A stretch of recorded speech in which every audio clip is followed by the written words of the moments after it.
नेमकं ज्या दिवशी कामांची घाई असते ना, त्याच दिवशी मुलांना लवकर उठायचं असतं. आज अभ्यंगस्नान होतं, पहिली दिवाळीची अंघोळ.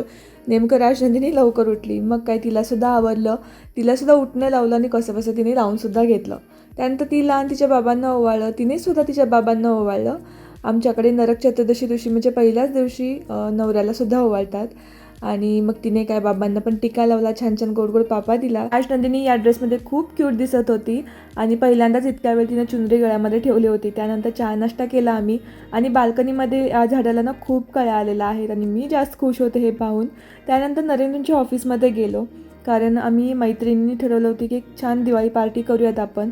आणि आजच ते शक्य होतं, कारण पुन्हा नेक्स्ट डेला लक्ष्मीपूजन हे सगळं आलंच. त्यामुळे राजनंदिनीला नरेंद्रच्या ऑफिसमध्ये ठेवलं आणि मी गेले मैत्रिणींसोबत.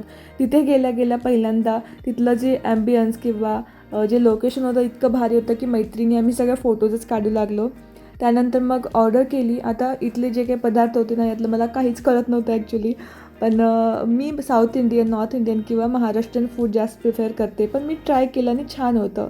रात्रीचं जे इथलं वाईब्स होत्या ना, खूप भारी होत्या. खूप सारे फोटोज क्लिक केले आणि मग आम्ही रात्री घरी आलो.